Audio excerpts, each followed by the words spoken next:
d'être venu pour participer à cette journée sur la sécurité, la sûreté et la confidentialité.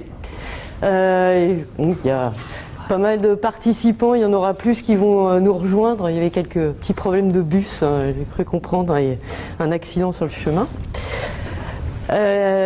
Dans cette journée, on va commencer par présenter un petit peu la journée qui se déroule dans le cadre de l'OSIS, Open Source Innovation Spring, qui est une série de journées de conférences organisées par le groupe thématique logiciel libre de Systématique. Et donc cette journée se déroule à Villetaneuse, l'Université Paris 13, et il y a d'autres journées, donc vous voyez, sur l'IoT et le cloud, sur la qualité logicielle et sur le big data, qui sont organisées dans différents sites partenaires de Systématique. Donc dans la journée, nous allons avoir une présentation du groupe thématique qui va être faite par Roberto Di Cosmo, qui co-organise la journée. Ensuite, on aura le plaisir d'avoir un exposé de Jean Mérès sur l'année de la sécurité au CNRS et sur le CNRS dans cette thématique-là. Après, nous aurons trois exposés académiques et trois exposés d'industriels dans les thématiques, donc en alternant les deux, dans les thématiques de la sécurité, de la sûreté et de la confidentialité. Voilà, donc il y aura une pause café à 10h45 et puis vous êtes conviés au buffet qui aura lieu à 12h45 et on clôturera avec un cocktail en espérant que ça permettra d'avoir des échanges fructueux entre les différents participants. Donc on va commencer par Roberto. Bon voilà, donc alors c'est pour moi un grand plaisir de dire quelques mots d'introduction sur la série des journées et sur les organisateurs.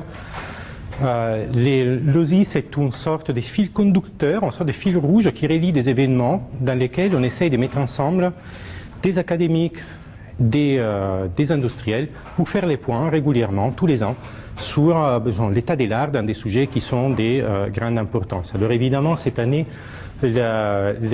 l'enjeu sur lequel on a mis un gros coup des projecteurs, ce sont en réalité trois thématiques qui sont depuis quelques années les thématiques majeures du gros thématique logiciel libre. Donc d'une partie, c'est là ce qu'on a marqué comme IoT, Internet of Things and Cloud, en réalité tout ce qu'on appelle la thématique de l'after PC. Qu'est-ce qui se passe au moment, au-delà du vieux ordinateur desktop auquel on était tous habitués, on passe sur des choses complètement nouvelles qui sont toutes les technologies mobiles, portables, les calculs à distance, etc. Il y a des sujets qui sont importants là-dedans. Donc la semaine passée, on a déjà commencé avec une grosse journée sur l'Internet des objets, qui était intéressant. Il y en aura une autre la semaine prochaine sur les clouds et les containers, donc la virtualisation légère qui est en train de révolutionner la façon de déployer des applications dans les clouds d'aujourd'hui. Et après, il y a une partie sur les big data qui évidemment intéresse plein de monde parce qu'on est en plein dans les buzzwords de l'époque, d'accord, les grosses quantités de données, l'intelligence qu'on peut extraire automatiquement. Là, il y a deux journées qui sont dédiées essentiellement à des toolkits pour faire de l'analyse des données. Qui sont de la technologie en réalité surtout développée ici en France, donc c'est autour des scikit, des PyData, donc ce sera plutôt en juin. Et la partie qui nous intéresse le plus aujourd'hui, c'est la partie qui touche à la qualité du logiciel, mais en réalité c'est lié au fait que vous trouvez du logiciel, des ordinateurs partout dans notre vie de tous les jours. Il y a plein de décisions qui sont prises dans notre vie par des ordinateurs et par des algorithmes. Donc c'est pour citer Lawrence Lessig, qui était le créateur des licences Creative Commons, que vous connaissez peut-être. Il y a quelques années, il a écrit un livre intéressant dans lequel il a popularisé une phrase qui était « Code is law ». D'accord ? Donc les logiciels, c'est la nouvelle loi de notre monde. Effectivement, c'est le logiciel qui prend des décisions qui ont des impacts sur notre vie. Est-ce que je peux avoir un crédit ? Qu'est-ce que je paye avec mes impôts ? Est-ce qu'on contrôle comment mon pacemaker qui décide de ma vie ou de ma survie ? Dans tout ceci, ça s'est produit de façon, disons, petit à petit, on ne s'est pas tout à fait rendu compte, mais finalement on s'est trouvé avec des logiciels qui n'étaient pas censés être mis en réseau, qui sont mis en réseau, donc des questions qui étaient purement des questions de sûreté de fonctionnement, deviennent des questions de sécurité. D'accord. Après, il se pose d'énormes problèmes de confidentialité de nos données. Donc, ce sont des sujets majeurs, importants, dans lesquels l'industrie va en avant. Et nous, côté recherche, on est censé essayer d'aider pour essayer de comprendre comment bien traiter ce type de problématiques. Donc dans ces cadres-là, on essaye vraiment, avec ces journées-là, de faire un pont, des contacts entre l'activité de recherche ici dans le monde francilien, qui est extrêmement active et à la pointe. Donc désolé, c'est une phrase que j'ai redit tous les ans, mais je vais redire aussi ici. Il faut arrêter de penser que les grosses innovations nous viennent de la Californie. D'accord, et puis, ce qui nous vient de la Californie, c'est du gros marketing. Là, ils sont vraiment beaucoup plus forts que nous. Ça, je suis bien d'accord. Mais par contre, pour la partie technologique, il y a énormément d'innovations qui viennent d'ici. Alors, autant les savoir tout de suite, autant nous mettre en contact directement entre les personnes qui peuvent le faire et partager entre nous les expériences. Voilà, donc ça, c'était juste pour vous dire pourquoi on essaye de faire ça. Et au passage, j'aimerais bien remercier un peu quelques personnes. Donc l'idée n'est pas juste faire quelques journées comme ça séparées, mais de les mettre ensemble dans un fil conducteur pour faire en sorte que justement les gens qui viennent aujourd'hui découvrent qu'il y a d'autres choses intéressantes dans les autres jours, ou des personnes qui sont venues la semaine passée découvrent qu'aujourd'hui il y avait une journée intéressante et qui profitent donc en quelques jours pour se mettre au courant de l'état de l'art dans plein de domaines intéressants. Cette idée-là, en réalité, ça vient de Montréal, qui nous a bien embêté l'année passée en disant mais il faudrait vraiment faire ça, et nous on réchignait parce que c'est énormément de travail d'organiser tout ça, mais finalement je les remercie beaucoup d'avoir lancé l'idée, et aussi tous les gens qui nous ont aidés à faire ça. Ce n'est pas facile, donc il y a l'organisation derrière extrêmement lourde. Donc en particulier pour aujourd'hui, un gros merci à Laure Petrucci qui a géré toute l'organisation, à Jean qui a fait les déplacements pour nous expliquer pourquoi les CNRS s'intéressent à ce type de thématiques. Voilà, d'aspect sécurité cette année. Voilà. Mais alors, quelques mots quand même comment je fais à faire ces trucs-là. Voilà, je fais ça. Super. Alors, je vous ai dit, donc ça a été lancé par les groupes thématiques logiciels libres. Le groupe thématique logiciels libres est un groupe thématique du pôle de compétitivité systématique qui est né il y a presque 8 ans. C'est en 2008 qu'on l'a lancé. Donc, notre but est d'émettre, c'est exactement le même type d'activité. C'est à travers un instrument de l'État, il s'appelle les projets coopératifs financés sous les fonds uniques interministériels, qui permettent de financer des projets dans lesquels il y a au moins un laboratoire et au moins 2 entreprises, de financer de la recherche et de l'innovation. Donc on a greffé une activité liée au logiciel libre, mais là je profite pour dire 2 mots aussi. C'est pas seulement le logiciel libre. Je pense qu'on a créé en place des choix pour les logiciels et pour l'informatique, dans des pôles de compétitivité dans lesquels trop souvent le logiciel ou l'informatique est vu juste comme un instrument. Un instrument pour les mathématiques appliquées, un instrument pour les systèmes cyberphysiques, un instrument pour faire des sites web pour le marketing. Mais non, les logiciels et l'informatique, ce n'est pas juste un instrument, c'est une science qui a une valeur majeure et qui est en train de révolutionner notre société. Donc il fallait une place dans laquelle il soit possible d'avoir des projets dans lesquels le logiciel existe en tant que tel, et pas juste comme un petit rouage dans une grosse mécanique qui sert pour autre chose. Donc cette place-là, et en particulier avec un accent sur les logiciels libres, a été créée en 2007-2008, et on est très fiers de voir, après quelques années, qu'on a réussi à financer à peu près 50 projets de recherche et développement collaboratif. Si vous allez regarder chacun de ces projets-là, ce sont des projets dans lesquels le logiciel est à l'honneur. Okay? L'informatique est vraiment mise en avant, ce n'est pas secondaire. Et là-dedans, si vous regardez les résultats, donc Systématique produit tous les ans en sorte des books des produits. Donc qu'est-ce qui sort de ces projets-là? Parce que c'est très bien d'avoir des projets financés sous l'argent public, mais est-ce qu'on a un résultat à la fin? Là, oui. Donc vous regardez pratiquement presque un quart, alors qu'on est beaucoup plus petit qu'un quart, des produits dans Systématique qui sont issus de ces groupes thématiques-là. C'est un gros succès. Et là-dedans, vous trouvez pas mal d'activités. On essaye aussi de faire de la communication, de l'explication autour des logiciels libres. Il y a encore plein de questions qui se posent régulièrement. Il y a des gens qui vous disent « Ah bon, un logiciel libre, c'est gratuit, mais comment on peut faire de l'argent avec le logiciel libre? Vraiment, vous pouvez faire de l'argent avec le logiciel libre ?» La première réponse a toujours été regardez, l'année passée, il y a eu 4 milliards d'euros sur 44 milliards d'euros qui était un chiffre d'affaires purement en logiciel libre. Donc il y a forcément un modèle économique. Donc, au moins, ça place les cadres. Mais après, il faut expliquer, et donc pour expliquer, on produit régulièrement des livrets qui devraient être livres blancs, nous on les appelle les livrets bleus. Donc vous avez sur les modèles économiques, sur l'impact du logiciel pour les étudiants, sur la qualité logicielle qui est la thématique d'aujourd'hui. Donc on essaye aussi de faire de l'information, de la communication. Les seuls regrets que j'ai là-dedans, c'est que je pense que pour une fois, sur ce type de thématiques, on est vraiment à l'avance à niveau mondial, mais comme toute notre communication est faite pour nous, donc en français, il est extrêmement compliqué de faire voir cette avance à nos collègues qui se trouvent ailleurs. Parce que je peux bien leur donner les livrets en français et à un coupon réduction pour l'Alliance française, mais ça va prendre un petit moment pour qu'il arrive à lire correctement ce qui est écrit dedans. Voilà, donc Systématique est quand même les premiers pôles de compétitivité français là-dedans. Donc c'est une grosse machine qui marche depuis très longtemps. C'est une structure qui nous a pas mal aidé à avancer dans ce type de thématiques. Donc je pense que vous les connaissez bien, ce n'est pas la peine de les présenter très en détail. J'ai terminé juste avec un petit mot sur l'IRIL, parce que cette idée de mettre en contact industriel académique n'est pas nouvelle. Donc l'OSIS a commencé petite l'année passée, beaucoup plus grande cette année-ci, mais en réalité s'inscrit dans une longue tradition qui est la tradition de faire les liens justement entre le monde académique et le monde industriel, qui est quelque chose qu'on entend beaucoup dans les discours des politiques, mais c'est facile de les dire, c'est beaucoup plus compliqué de les faire. Donc là, il faut des bonnes volontés. Le groupe thématique logiciel libre fait ça depuis 2008 et c'est un groupe spécial, c'est-à-dire il y a un comité de pilotage dedans dans lequel il y a des bénévoles qui se réunissent tous les mois pour essayer de suivre quelles sont les actualités, accompagner les nouveaux projets qui émergent. Il y a énormément de bénévoles et de volontaires à l'intérieur, donc Laure aussi qui se cache, mais il y en a d'autres. Et là aussi, on a réussi un peu l'exploit d'avoir des gens qui viennent vraiment du monde de l'informatique. On a pas mal de chercheurs, on a moitié chercheurs, moitié académiques, moitié industriels. On n'arrive pas à avoir la parité qu'on aimerait bien en termes d'hommes-femmes, mais quand même on a bien essayé. Donc je pense qu'on est beaucoup mieux que dans tous les autres groupes que je connaisse. Et il y a des gens qui sont jeunes, qui sont motivés, qui accompagnent vraiment les projets. Ça explique aussi pourquoi on a ce type de succès dans tout ça.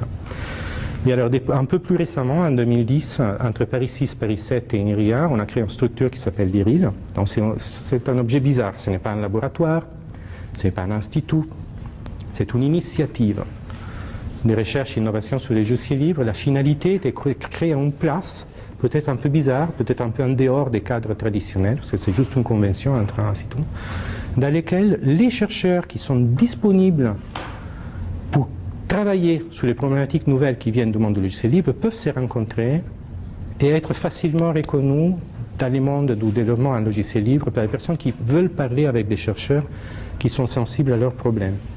Alors pour vous donner un exemple, je vais prendre un exemple très concret, donc, pour vous dire ce que ça veut dire. Il y a quelques success stories chez nous, c'est par exemple Coccinelle qui est un outil des modifications, d'évolution des codes écrits en C qui est maintenant utilisé régulièrement par tous les développeurs du noyau Linux sur la planète. Vous voyez, quelle est la difficulté de mettre ensemble des chercheurs et des ingénieurs industriels sur certains problèmes? C'est que l'ingénieur il doit faire quelque chose qui fonctionne aujourd'hui. L'académique, en général, il regarde la chose, il dit « t'as fait n'importe quoi, il faut tout jeter, il y a beaucoup mieux, il faut tout réécrire à partir de zéro. » Alors moi, si vous êtes assis sur 15 millions de lignes de code d'un noyau et quelqu'un arrive en vous disant « c'est pas bien, il faut tout réécrire à partir de zéro », ça ne pose pas les bonnes bases de collaboration. Voilà. Donc il faut pas commencer comme ça. Donc il faut peut-être dire « ouais, bon, on aurait pu mieux faire, mais bon, d'accord, je comprends, tu ne peux pas tout jeter. » Voyons voir dans tout ce qui existe là-dedans s'il n'y a pas des choses qu'on peut faire pour simplifier la vie ou améliorer ce que vous êtes en train de faire. Alors, donc, heureusement, il y a plein de monde qui a envie de faire ça, mais ils ne sont pas tous dans la même institution. On ne peut pas faire un groupe juste Paris 7, ou juste Paris 13, ou juste Paris 6 pour faire ça. Donc, il faut trouver les bonnes volontés là où ils sont et leur donner un cadre. C'est ce qu'on a essayé de faire avec l'IRIL. Laborieux, de maintenir une structure comme ça qui n'est pas inscrite dans les catalogues des structures bénites normales. Mais bon, un de ces succès est Coccinelle. Coccinelle est un outil qui vous permet, par exemple, d'écrire des sortes de motifs, mais de très haut niveau. Pour les gens pour les cognoscenti, c'est essentiellement de la logique, d'arbres, c'est du CTL étoile, voilà, qui permet d'écrire des motifs sous des arbres de syntaxe abstraite. Et ça vous permet d'écrire des patterns sur les codes qu'il faut reconnaître, éventuellement transformer. Alors, donc, un chercheur traditionnel, typiquement, ce qu'il fait, il a une belle idée, il fait un tout petit prototype, il le teste sur 3 lignes de code jouées qu'il a dans un coin, il publie son papier, il passe à la prochaine chose. Là, Julia Laval et Gilles Muller, qui sont derrière ces travaux-là, ils n'ont pas fait ça. Ils ont dit non, on veut que ça marche vraiment, sur tous les langages C. Alors pour les gens qui sont experts en langage, ils savent que traiter le langage C, c'est la bonne solution pour perdre tous ces week-ends pendant très très longtemps. Donc là, c'est un truc super mal fichu, donc là, parce qu'après ça doit marcher. Ils ont essayé de le faire, et une fois qu'ils l'ont fait, ils ont dit mais on aimerait bien que les gens l'acceptent dans le monde industriel. Donc ce qu'ils ont fait, ils ont travaillé pendant des années très humblement dans les mailing lists du noyau Linux. Donc tous les fois qu'il y avait des modifications à faire qui étaient faisables à la main, ils les faisaient avec cet outil automatique. Ils soumettaient comme si c'était fait à la main, et à la fin, il y avait une petite footnote qui disait fait avec l'outil machin. Mais au bout d'un moment, des mêmes ingénieurs qui en général ne regardent même pas ce qui est fait dans les mondes académiques ont commencé à dire ah bêta, c'est marrant. Donc tout ça a été fait avec juste ici, en utilisant l'outil qui est là. Comment ça marche? Là, du coup, maintenant, depuis 2 ans, Julia est invitée régulièrement au Linux Kernel Summit, ce qui est une double première académique jamais invitée dans un groupe d'hackers du noyau Linux, et première femme jamais invitée dans un groupe d'hackers, hein, donc c'est les deux en même temps. Et elle fait régulièrement des tutoriels pour ces industriels. Donc c'est un travail qui n'est pas facile. Donc c'est pour essayer de donner une place à ce type de gens-là qu'on a construit ce type de structure. Voilà. Bon, la dernière chose qu'on a fait, c'était un MOOC sur OCaml d'un fan qui avait, encore une fois, l'idée d'essayer de populariser des bons langages de programmation, donc arrêter d'écrire des choses dans des langages qui vous font mal aux yeux, essayer d'utiliser un langage un peu plus moderne. Et c'est une expérience qui était là aussi pas mal innovante, parce qu'en mettant ensemble les connaissances à la fois académiques et industrielles qui étaient croisées à l'IRIL, on a réussi à construire un environnement d'exercice qui est probablement unique dans son genre, entièrement développé dans les navigateurs, et qui permet, qui, à mon avis, montre vraiment la voie de ce qu'il faudrait faire dans les futurs. Bon, mais je vais m'arrêter là, parce que l'idée c'était juste de faire une petite introduction. Et à nouveau, je vous remercie beaucoup d'être venu aujourd'hui. J'espère que vous allez profiter de la journée, et je vais passer la parole à Jean Mérès. Merci beaucoup. Voilà, merci aux organisateurs, merci Roberto, merci Laure. Donc c'est un plaisir d'être ici. Contrairement à ce que vous a dit Laure il y a 5 minutes, je ne vais pas vous faire un exposé, ça va être beaucoup plus modeste. Je vais vous dire quelques mots et plus rapidement que Roberto sur les actions menées au CNRS autour de la sécurité. Alors le premier point, c'est qu'au CNRS, on a, et à l'INS2I, à l'Institut des sciences de l'information, on a décidé depuis l'an dernier de faire des années thématiques. Alors des années thématiques, ça veut dire qu'on choisit un thème qui nous paraît important et que l'on souhaite mettre en avant, et autour duquel on décline un certain nombre d'actions. Donc en 2015, c'était le thème masse de données, et en 2016, on avait décidé à l'été 2015 de faire de 2016 l'année de la sécurité. Alors par sécurité, on entend sécurité au sens large, donc il y a les aspects sécurité informatique, cybersécurité, mais pas seulement. Vous savez qu'au niveau du CNRS, on a 2 sections du comité national, la section 6 qui est, pour dire les choses rapidement, la section informatique, et la section 7 qui regroupe entre autres signal, image, automatique, robotique. Donc on voulait qu'il soit clair que cet accent mis autour de la sécurité ne concernait pas simplement la sécurité informatique, mais également la sécurité au sens de la section 7. Donc on peut imaginer par exemple les aspects de stéganographie, de marquage, de tatouage dans les images, ou les aspects plus traditionnels de sûreté de fonctionnement. Je crois que Roberto l'a dit tout à l'heure, la distinction entre sûreté de fonctionnement et sécurité tend à s'estomper, et donc c'était important pour nous que ce soit également couvert par notre année thématique. Donc voilà, on en est pour le moment au niveau de l'effet d'annonce. On veut faire de 2016 l'année de la sécurité. Donc qu'est-ce que ça signifie concrètement, et quelles sont les actions que l'on réalise dans ce cadre? Il y a des premières actions de nature assez classique et standard. Donc il y en a une qui est justement en cours en ce moment, qui était le lancement d'un PEPS autour de la sécurité. Alors les PEPS, c'est une terminologie, un concept que l'on aime bien au CNRS et que l'on décline sous de multiples formes. Ce sont des petits projets petit au sens où c'est rapide à monter, le document à réaliser est court, il est évalué rapidement, mais la contrepartie c'est que les financements sont également des petits financements pour des durées courtes. Et donc PEPS c'est un acronyme pour Projet Exploratoire Premier Soutien, et donc l'idée c'est d'initier des projets, d'initier des collaborations ou de faire de la preuve de concept. Voilà, on a un peu d'argent pour essayer quelque chose. Et donc là cette année sur le projet qu'on vient de lancer, les projets là sont en évaluation, il y en a une quarantaine. Première lecture de ce qu'on a vu et de la qualité de ce qui a été déposé et du budget dont on dispose. Je pense qu'on va pouvoir financer à peu près la moitié des projets déposés. Et une chose qui est importante pour nous, parce qu'on sait que c'est un domaine dans lequel ce qui manque souvent plus que de l'argent pour des missions ou même du matériel, c'est souvent des moyens humains. Et donc là, à l'intérieur de cet appel à projet, il y avait la possibilité de demander des CDD de mois d'ingénieurs, et la moitié des projets déposés ont effectivement fait une demande en ce sens. Voilà, donc là on est dans du assez classique. L'autre aspect important, c'est évidemment pour le CNRS, qui est un petit peu le nerf de la guerre de sa capacité à avoir une influence ou un pilotage scientifique, c'est au niveau des recrutements de chercheurs.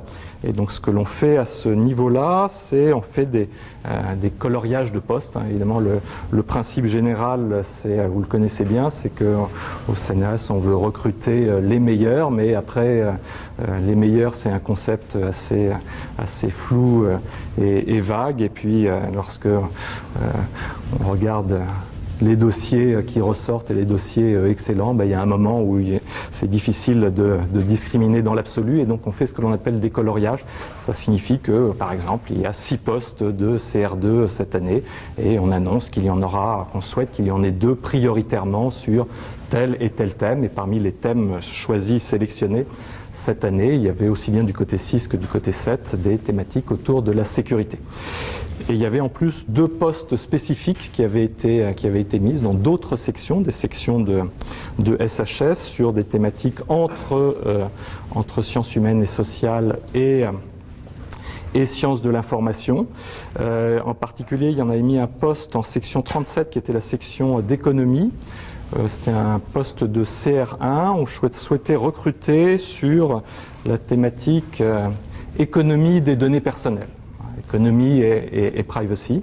On savait que c'était un petit peu risqué parce qu'à la fois on pense que c'est un sujet important et qui est appelé à se développer, qui se développe beaucoup par exemple aux États-Unis. Donc on avait envie d'essayer de recruter sur ce thème, mais en même temps on savait que c'était un sujet assez nouveau au moins au niveau français, donc on n'était pas sûr du vivier de candidats.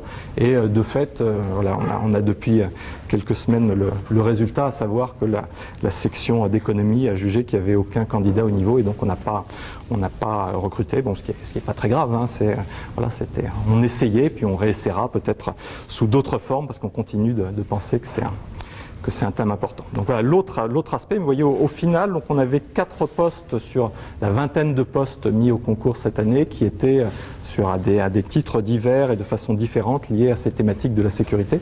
Donc c'était un investissement fort de ce point de vue-là.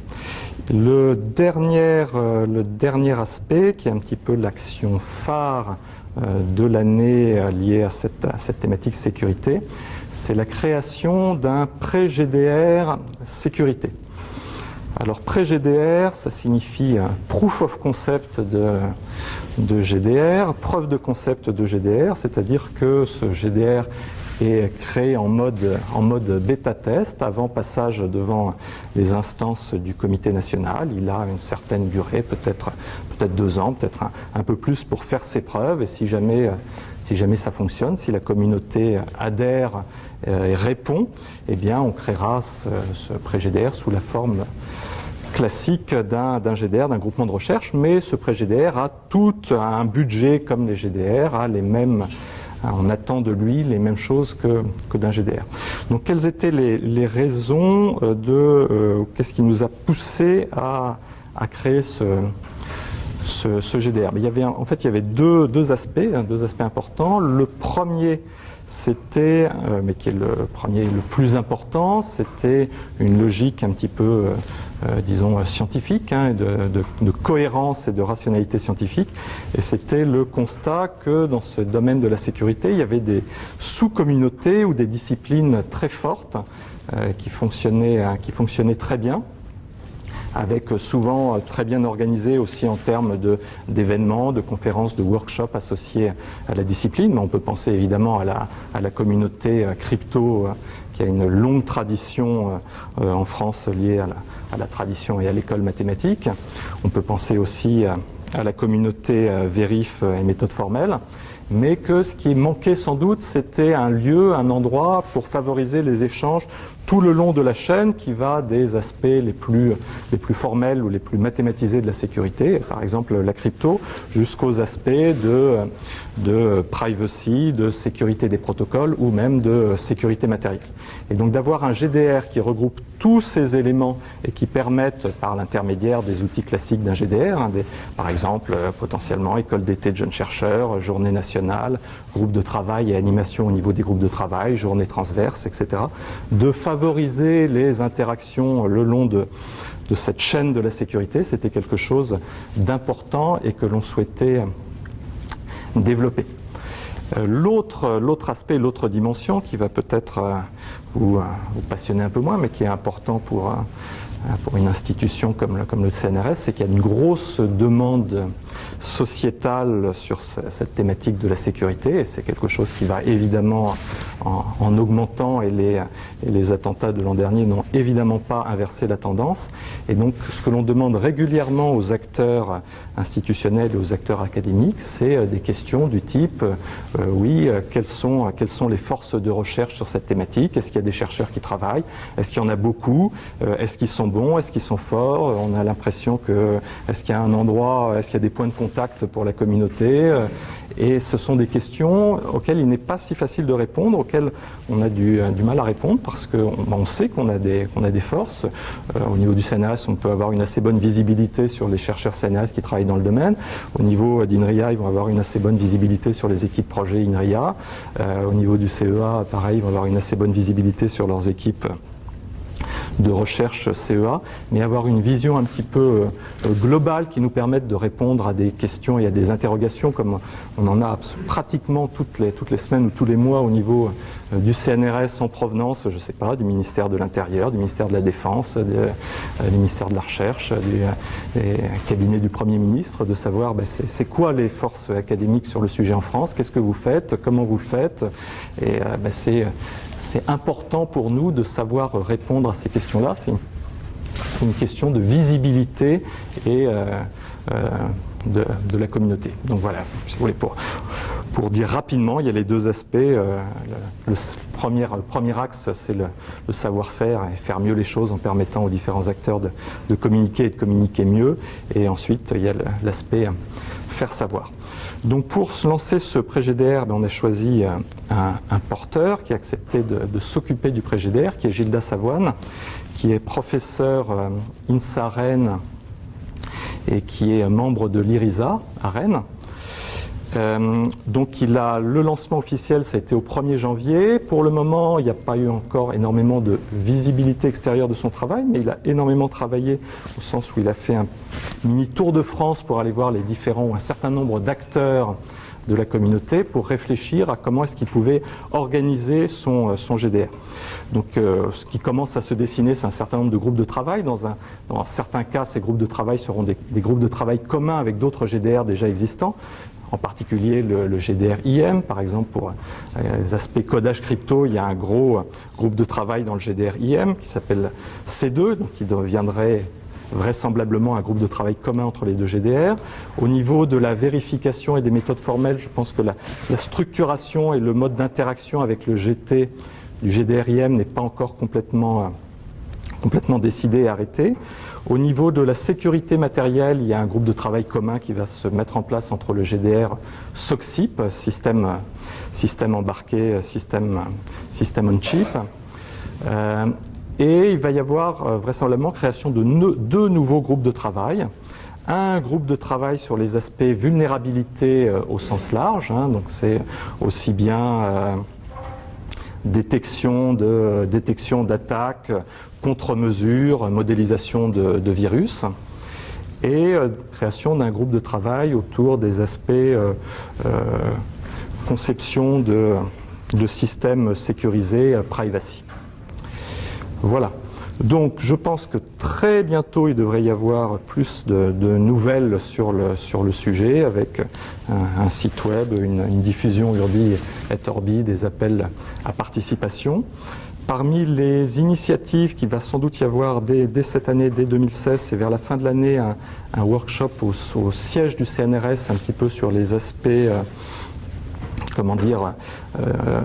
relation entre le monde académique et la société en sens large. Et donc ça serait un petit peu, le thème, ce serait des chercheurs qui se positionnent et qui répondent aux interrogations ou aux fantasmes qui existent autour du domaine de la sécurité informatique. Et aussi une action qu'on cherche à mettre en place et qui est en train de se monter, qui va être également, je pense, en septembre ou en octobre. C'est, je ne sais pas, certains d'entre vous connaissent peut-être le concept des semaines d'études maths entreprises. Alors les semaines d'études maths entreprises, c'est un concept anglo-saxon à la base, mais qui a été importé en France et développé par Bertrand Maury, qui est un matheux d'Orsay, qui est maintenant est très actif dans le cadre d'AMIES, l'agence pour les mathématiques et l'industrie et l'entreprise. Et donc l'idée, c'est la suivante. Sur une semaine, on réunit dans un lieu, dans une salle, une vingtaine, 20-25 étudiants, principalement des doctorants, ça peut être des post-doctorants. Le premier jour, des entreprises, 4 ou 5, viennent présenter des problématiques, des problèmes qui se posent dans le cadre de leur activité. Donc toute la journée est consacrée à la présentation des projets et aux échanges avec la salle pour faire préciser quelle est exactement la problématique, quelles sont les questions que se posent les industriels. Ensuite, donc ça c'est le lundi, le mardi, mercredi, jeudi, donc les 20-25 étudiants se sont séparés en 4 ou 5 groupes par affinité selon le projet sur lequel ils ont envie de travailler. Ils travaillent pendant 3 jours en mode un petit peu un peu comme dans les hackathons, en mode super intensif. Et le vendredi, c'est la restitution auprès des industriels du travail effectué.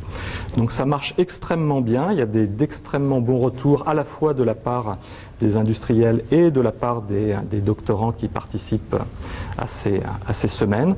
Et donc là, ce qu'on est en train d'essayer de monter, ou ce qu'est en train d'essayer de monter Gilda Savoine dans le cadre du prêt GDR, c'est une semaine informatique, mathématiques, entreprise, spécifiquement sur la thématique de la sécurité informatique avec des entreprises du domaine. Et donc il y aura vraisemblablement, même certainement, très bientôt, un appel à la communauté pour envoyer les doctorants potentiellement intéressés pour participer à cette initiative. Voilà, je ne vais pas en dire plus, donc encore merci aux organisateurs, au groupe logiciel libre de Systématique, à l'IRIL, dont l'objectif de prouver que logiciel libre n'est pas antinomique de logiciel sûr et fiable me paraît une problématique ô combien importante. Et voilà, donc place aux exposés. Merci.